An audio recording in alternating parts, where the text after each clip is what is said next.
Hello दोस्तों, नमस्कार। SM channel में मैं आप सभी लोगों का दिल से बहुत बहुत स्वागत करता हूं।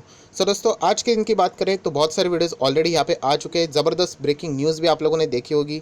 सुचिता दलाल का एक ट्वीट हम लोगों को यहाँ पे देखने को मिल रहा है, जहाँ पे वो यहाँ पे कह रहे कि अनदर स्कैंडल। तो ज़रूर आप इस वीडियो को देख लेना। कौन से ग्रुप से रिलेटेड उनको यहाँ पे डाउट है, उससे रिलेटेड भी कुछ इंट्स उन्होंने यहाँ पे दी है। सो बहुत ही इंपॉर्टेंट वीडियो है। उसी के साथ साथ 12 बजे भी एक इंपॉर्टेंट वीडियो आया था, उसको भी कवर कर लेना। सारे वीडियो के लिंक नीचे डिस्क्रिप्शन बॉक्स में मिल जाएंगे। फर्स्ट टाइम विजिट किया चैनल को सब्सक्राइब करना है। फ्री स्टॉक मार्केट क्लासेस को भी फॉलो कर सकते हो, लिंक ऊपर आई बटन पे या नीचे डिस्क्रिप्शन बॉक्स में मिल जाएगी। सो दोस्तों, अभी हम लोग आ चुके हैं बिल्कुल हमारे नॉर्मल स्क्रीन के ऊपर एंड यहाँ पे हम लोग बात करने वाले हैं वापस आईपीओ के बारे में। यस दोस्तों, आईपीओ का मार्केट वापस शुरू होते हुए देखने को यहाँ पे मिल रहा है। इनडायरेक्टली हम लोग कह सकते हैं कि शायद से कि बाजार में जो तेज़ी है वो शायद से कंटिन्यू रह सकती है। ऐसा कोई फिक्स फॉर्मूला नहीं है, बट आपको पता है आईपीओ बहुत ज़्यादा रिसर्च करके लाया जाता है एंड यूजुअली हर कोई आईपीओ तभी लाना चाहता है जब बाजार में तेज़ी बनी रहे। तो एक एडवांटेज भी यहाँ पे मिल जाता है जो आईपीओ में मतलब जो अपने शेयर्स भी बेचते हैं, राइट, उनको अच्छे से अच्छा वहाँ पे उनको मतलब रिस्पांस मिलता है। अच्छा रिस्पांस मिलेगा तो अच्छी खासी कमाई भी हो जाती है। सो एक ज़बरदस्त आईपीओ हम लोग को देखने को मिल रहा है एंड कल के दिन ही वो आईपीओ यहाँ पे शुरू होने वाला है। हालांकि मैं इससे पहले भी बोल चुका हूँ, आईपीओ में जो चीज़ें रहती है उसमें दो ही चीज़ें के बारे में यहाँ पे डिस्कशन होता है। एक होता है लॉन्ग टर्म के लिए, राइट, एंड एक होता है लिस्टिंग गेन के लिए, राइट। तो इसी से रिलेटेड बात होने वाली। लिस्टिंग गेन के लिए आपको पता है ग्रे मार्केट प्रीमियम, ये एक ही इंपॉर्टेंट टूल रहता है जो कि अगर लिस्टिंग गेन के लिए अगर हम लोग बात करें, बाकी सारी चीज़ें अगर देखा जाए तो वो एक लॉन्ग टर्म के लिए आप लोगों ने देखना चाहिए। कंपनी का मैनेजमेंट कैसा है, रेवेन्यू कैसे है, प्रॉफिट कैसे, कंपनी का सप्लाई क्या है, कस्टमर्स कौन है, वो सारी चीज़ें मायने रखती है। तो चलिए दोस्तों, यहाँ पे देख लेते हैं इसी कंपनी के बारे में। अभी तक बहुत सारा डेटा आप लोगों तक आ चुका होगा, ऐसा कोई इन्फॉर्मेशन नहीं है जो कि मैं अलग से आप लोगों को बताने वाला हूँ। सोना कॉमस्टर की अगर हम लोग यहाँ पे बात करें, 1995 में ये कंपनी यहाँ पे बनी थी, राइट। अगर देखा जाए तो ऑटो सेक्टर से जुड़ी हुई है एंड लीडिंग अगर हम लोग बात करें, जो ये कंपनी अपनी जो सर्विसेज प्रोवाइड करती है, गुड्स एंड सर्विसेज प्रोवाइड करती है, प्रोडक्ट्स जो ये बनाती है, जिस सेक्टर में ये कंपनी काम करती है, राइट, उसमें ये लीडिंग है। ये भी आप लोग यहाँ पे देख सकते हैं। लीडर होना एक अच्छी बात ज़रूर होती है। अगर कंपनी की बात करें, ऑब्वियसली ऑटो सेक्टर से जुड़ी हुई है, बट कंपनी और क्या क्या चीज़ करती है, प्राइमरीली मेन बिजनेस उनका क्या है, किससे रिलेटेड है, तो आप देख सकते हैं डिज़ाइनिंग है, मैन्युफैक्चरिंग है, supplying high quality mission critical automotive components, right. Components मतलब पार्ट्स की यहाँ पे बात करें, ऑटो सेक्टर के ही रिलेटेड ये कंपनी यहाँ पे काम करती है। मतलब हम लोग कह सकते हैं ऑटो एंसिलरी वाला ही इनका बिजनेस है। जैसे कि मदरसन सुमी करती है, मिंडा इंडस्ट्री करती है और भी बहुत सारे कंपनीज है। मतलब गाड़ी के अंदर के जो पार्ट्स रहते हैं वही बनाने का काम इनका धंधा है, हम लोग ऐसा कह सकते हैं। अभी क्रिसल की रिपोर्ट अगर हम लोग माने तो आप देख सकते हैं ये कंपनी टॉप 10 में यहाँ पे जो ऑटो कंपोनेंट्स बनाती है मैन्युफैक्चरर, उसमें ये टॉप 10 में यहाँ पे आती है।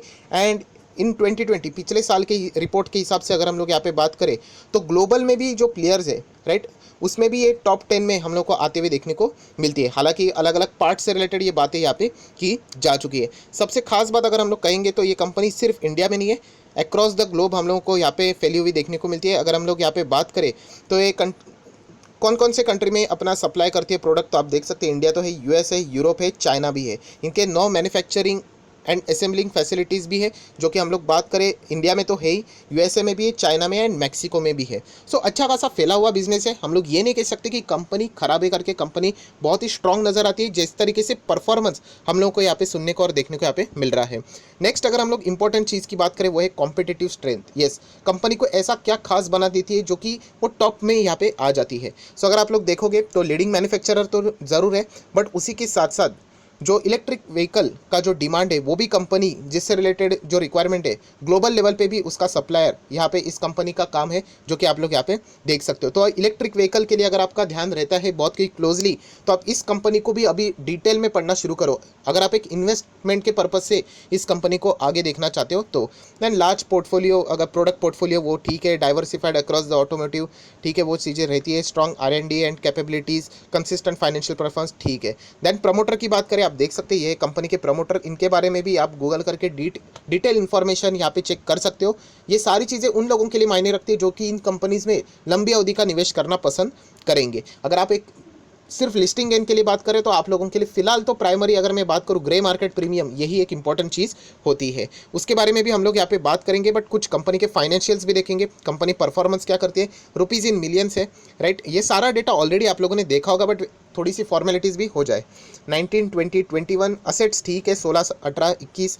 रेवेन्यू की बात करें 7, 10, 15, चलो ये भी ठीक है। एनपीएटी की बात करें, रेवेन्यू तो ग्रो होता है बट प्रॉफिट आना चाहिए उसमें से 17, 36 एंड 21। तो यहाँ पे थोड़ा सा हम लोग को प्रॉफिट गिरते हुए देखने को मिल रहा है, जो कि एबनॉर्मल कोई बात नहीं। पूरे ऑटो सेक्टर में ही हम लोगों को 2021 जो फाइनेंशियल ईयर था उनके लिए दिक्कत होने वाला ही था, जस्ट बिकॉज ऑफ कोविड। आप सभी लोगों को यहाँ पे पता है। सो हम लोग कह सकते हैं कि कंपनी का परफॉर्मेंस खराब नहीं, कंपनी एक्चुअल में अच्छा परफॉर्मेंस यहाँ पे दे रही है। अभी ये कंपनी पर जो पैसा जुटाने वाली है आईपीओ के जरिए, तो उसका ऑब्जेक्ट क्या है, ऑब्जेक्टिव क्या है। तो कंपनी जो पैसा आप लोगों से लेने वाली है, दो ही चीज़ यहाँ पे है मेजरली। अगर मैं बात करूँ जनरल कॉर्पोरेट पर्पस, ये तो रहता ही है, एंड उसी के साथ साथ रीपेमेंट ऑफ पार्टली और फुल्ली बोरिंग्स, मतलब कर्जा पूरी तरीके से या फिर पार्टली भी यहाँ पे कर सकती है। सो ये भी चीज़ आप लोगों को पता होना चाहिए। देन अगर हम लोग यहाँ पे बात करें तो कुछ आईपीओ की फॉर्मेलिटीज़ हो जाए। कल से ही आईपीओ शुरू होगा, 16 तारीख को। आप लोगों को पता है 3 दिन चलने वाला है। बुक बिल्डिंग मतलब 2 प्राइस बैंड आपको मिल जाएंगे, 10 का फेस वैल्यू है। आप देख सकते हैं 285, 291। आप सभी लोगों को मैं इससे पहले भी बता चुका हूँ, कट ऑफ प्राइस ये इंपॉर्टेंट होता है। अगर आप अप्लाई करने जाते हो ना वहाँ पे, ये 285 मत डाल देना, सस्ता है करके। आपको पता है ओवर सब्सक्राइब हो गया तो कोई फ़ायदा नहीं होगा। कट ऑफ प्राइस करके रहता है, उसको आप चूज़ करोगे तो प्रोबेबली हायर लेवल पे आप लोगों को देखने को मिलेगा, तो वही प्राइस सही रहता है। 51 शेयर एक लॉट में यहाँ पे रहने वाले, मिनिमम भी उतना ही है। बीएससी एनएससी दोनों के ऊपर लिस्ट होगा। देन अगर हम लोग बात करें तो यहाँ पे जो इशू साइज़ अगर आप लोग देखोगे 5,550 करोड़, बहुत ही ज़बरदस्त आईपीओ है, इतना कोई छोटा आईपीओ नहीं है। फ्रेश इशू की बात करें तो मात्र 300 करोड़, ये एक थोड़ा सा डिसअपॉइंटमेंट वाली चीज़ है। 300 करोड़ मतलब ये जो 5,500 करोड़ है ना, उसमें से सिर्फ 300 करोड़ जो रहेगा वो कंपनी के पास जाएगा। बाकी ये जो प्रमोटर्स है इनके पास जाने वाले 5,250 करोड़। तो ये एक डिसएडवांटेज वाला पॉइंट है, इसको नोट ज़रूर कर लेना। इसका अर्थ ये नहीं कि चलो प्रमोटर लेके भाग रहे हैं, ऐसा कोई बात नहीं रहता है। ये मैं पहले आप लोगों को यहाँ पे बता चुका हूँ, उसकी भी हम लोग जिक्र जरूर करेंगे। हम लोग को देखना पड़ेगा कि आईपीओ के बाद प्रमोटर की होल्डिंग कितनी रहने वाली है। देन अगर हम लोग बात करें कुछ फॉर्मेलिटीज़ की, फटाफट कवर कर लेंगे। कल ओपन होगा, 16 तारीख को क्लोज हो जाएगा, 3 दिन ही हमेशा चलता है। देन उसके बाद 21 तारीख को आप लोगों को अलॉटमेंट मिल जाएगा यहाँ पे। अगर रिफंड की बात करें तो 22 तारीख पर यहाँ पे मिल जाता है। एंड उसी के साथ साथ अगर मैं यहाँ पे बात करूँ तो शेयर्स मिल जाएंगे 23 तारीख को, एंड लिस्टिंग 24 को हो सकती है। मैं अगेन कहना चाहूँगा, दो चीज़ें ऐसी रहती है दोस्तों, इसमें से एक है लिस्टिंग। ये कोई गारंटी वाली बात नहीं कि 24 को ही होगा, यूजुअली 99% हो जाएगा।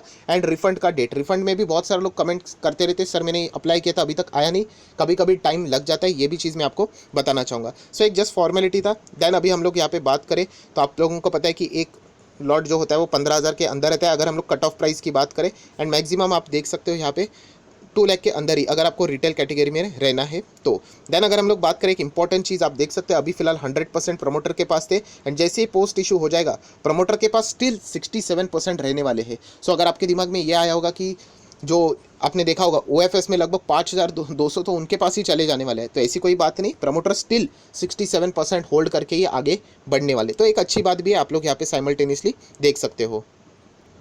सो दोस्तों अभी हम लोग बात करेंगे बहुत ही इंपॉर्टेंट मुद्दे की चीज़। तो यहाँ पे बहुत सारे लोग पूछेंगे सर क्या लॉन्ग टर्म के लिए यहाँ पे निवेश किया जाए। तो मुझे ऐसा लगता है कि आप लोगों ने, मैं हमेशा अपनी बात करना पसंद करूँगा। लॉन्ग टर्म के लिए मैं हमेशा कोई भी कंपनी लिस्ट होती है तो उसके बाद मैं कंपनीज के नंबर देखना पसंद करता हूँ। आपको मैं बताना चाहूँगा, जैसी कंपनी लिस्ट होगी तो उसको बहुत सारे रूल्स रेगुलेशन फॉलो करने पड़ेंगे। कंपनी के नंबर जाएंगे तो बहुत सारा डेटा सामने आ जाएगा, वो मैं देखना पसंद करता हूँ। मैं कोई जल्दबाजी नहीं करता हूँ। मुझे 200 का शेयर इवन दो 500 पे मिल गया, 1000 पे मिल गया तो भी चल जाएगा, राइट। क्योंकि प्रॉपर एनालिसिस करने के बाद ही मैं निवेश करना पसंद करता हूँ। लॉन्ग टर्म के लिए अगर देखा जाए, कंपनी में कोई बुराई नज़र नहीं आ रही, कंपनी अच्छा परफॉर्मेंस ही यहाँ पे दे रही है, अच्छे अच्छे इन्वेस्टर ने भी यहाँ पे इन्वेस्ट किया हुआ है। बट जैसे मैं हमेशा कहता हूँ, लॉन्ग टर्म के लिए मैं हमेशा रुक के ही इन्वेस्ट करना पसंद करता हूँ, चाहे वो कोई भी आईपीओ। हाँ, अनटिल एंड अनलेस कोई बहुत ही बड़ा आईपीओ आ जाते हैं, जैसे कि एलआईसी हो, right, HDB financial, HDFC group की सब्सिडरी हो, राइट, ऐसे अगर कुछ कंपनीज आ जाते हैं, रिलायंस जियो हो, तो अलग बात है, वो एक्सेप्शनल चीज़ है। बाकी इसमें मैं हमेशा स्टडी करके ही निवेश करना पसंद करता हूँ। ये मैंने अपनी स्ट्रैटेजी बता दूँ, मैं कोई जल्दबाजी नहीं करता हूँ। एंड चलो, अब अगर आप लोग लॉन्ग टर्म के लिए सोच रहे हो, कुछ पॉइंट्स बताना चाहूँगा। मार्केट हायर लेवल पे है तो वो भी आप लोगों ने ज़रूर यहाँ पे सोचना चाहिए, राइट, जल्दबाजी नहीं करनी चाहिए। अभी बात करेंगे इंपॉर्टेंट चीज़ के लिए लिस्टिंग गेन के लिए। सर क्या लिस्टिंग गेन होगा? देखिए सर के हाथ में नहीं रहता है लिस्टिंग गेन। हर कोई आईपीओ में अप्लाई करने वाला यही एक्सपेक्ट करता है कि लिस्टिंग गेन हो जाए, बट वो किसी के हाथ में नहीं रहता है। मतलब जो मैं इससे पहले भी बता चुका हूँ कि 16 तारीख पे यहाँ पे क्लोज हो जाएगा एंड उसके बाद लिस्ट कब होगा? 24 तारीख पकड़ लेते हैं। तो इसके बीच में जो रिस्क है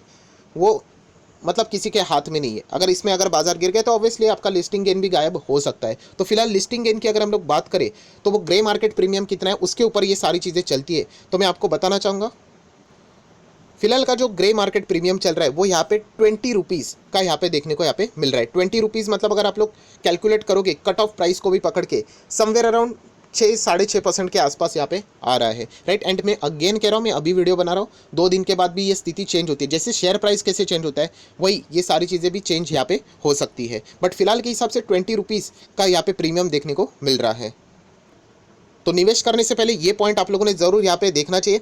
6% का यहाँ पे ग्रे मार्केट प्रीमियम फिलहाल तो चल रहा है यहाँ पे, बट यहाँ पे ये जो बीच में जो मैंने आप लोगों को पॉइंट यहाँ पे बता दिया 16 से लेके 24 तक, राइट, इसके बीच में अगर बाजार गिरता है तो फॉर एग्जांपल ये 6% का प्रीमियम ईजिली यहाँ पे वाइप आउट भी हो सकता है। हाँ, अगर कंपनी का प्रीमियम बहुत ही हायर लेवल पे रहता है 40%, 50-60%, तब जाके हम लोग कह सकते कि थोड़ा सा आप लोग बच सकते हो। तो इस पॉइंट को भी ज़रूर नोट करके आप लोगों ने यहाँ पे चलना है, क्योंकि ये रिस्क तो कोई आप लोगों को बता नहीं सकता। मैं हमेशा आप लोगों को एग्जांपल देता हूँ एसबीआई कार्ड का। 500 मतलब % भी आप बोल सकते हो कि इतनी कमाल की कंपनी, बट क्या हो गया, कोविड ने एंट्री ले ली। जो लिस्ट होने वाला था 1000 के ऊपर वो तो सीधा मतलब जो प्राइस था उसके भी नीचे चला गया। हाँ, बट वो कंपनी अच्छी थी इसलिए कम बैक कर लिया। तो ये कुछ रिस्क है, ये आप लोगों के ही ऊपर डिपेंड करता है, क्योंकि ये लक के ऊपर डिपेंड करता है। अगर इसी में अगर बाजार गिर गया, ये जो कुछ दिन आप लोगों को देखने को मिल रहा है 16 से लेके 24, राइट, देखा जाए तो 4 और 4 8 दिन का ये जो गैप है, इसमें ये कोई गारंटी वाली स्कीम नहीं रहती है। वो तो डिपेंड करता है कि बाजार कैसे चलेगा। अभी तक जितने भी आईपीओ हम लोगों ने देख लिए, राइट, इसके पहले भी थे, बहुत ही मैक्सिमम 95% आईपीओ सभी लोगों ने लिस्टिंग गेन दे दिया। आपको याद होगा एंटोनी वेस्ट जो कि पहले पूरे तरीके से भरा भी नहीं था, वो भी तेज़ी वाले बाजार में अच्छा खासा लिस्टिंग गेन दे दिया। तो लिस्टिंग गेन के लिए अगर आपको फिक्र करना है तो ये ग्रे मार्केट प्रीमियम के ही ऊपर आप लोगों ने फोकस यहाँ पे रखना चाहिए। अगर आप निवेश करने की सोच रहे हो, हमेशा की तरह चीज़ों को बताना चाहूँगा, 14-15 ये 2 दिन यहाँ पे मतलब 14, 15, 16 रहता है। तो पहले दिन तो बिल्कुल भी मत करना, राइट। पहले चीज़ों को देख लेना कल बाजार की स्थिति कैसे रहती है, तभी भी ग्रे मार्केट प्रीमियम शायद से गूगल के ऊपर आप लोगों को मिल जाएगा। ये वेबसाइट के ऊपर ये सारी चीज़ें आती रहती है। 15 को भी अगर आप चाहो तो वेट करके यहाँ पे देख सकते हो, एंड 16 को अगर आप चाहो तो अप्लाई यहाँ पे कर सकते हो, राइट। तो ये सारी चीज़ें आप लोगों ने यहाँ पे स्टडी करनी चाहिए, उसके बाद ही आप लोग यहाँ पे डिसीजन ले सकते हो। क्या कंपनी खराब है? कंपनी खराब नहीं है, बट ये पॉइंट आप लोगों ने बिल्कुल भी भूलना चाहिए। ऐसा ब्लाइंडली नहीं निवेश करना है कि चलो जाके ट्राई कर लेते हैं, ऐसा नहीं। इसमें क्या रिस्क हो सकती है वो भी आप लोगों ने ज़रूर यहाँ पे भापना चाहिए। तो फिलहाल ग्रे मार्केट प्रीमियम 6% के आसपास, 20 रुपये के आसपास, 6% मतलब मैं रफली कैलकुलेट करके बोल रहा हूँ, 20 रुपया पर शेयर देखने को यहाँ पे मिल रहा है। एंड मैं आज अभी ये वीडियो बना रहा हूँ संडे को, ये कल शायद से 25 भी हो सकता है या 15 भी हो सकता है, डिपेंडिंग अपॉन शेयर प्राइस कैसे यहाँ पे फ्लक्चुएट हो रही है ग्रे मार्केट में।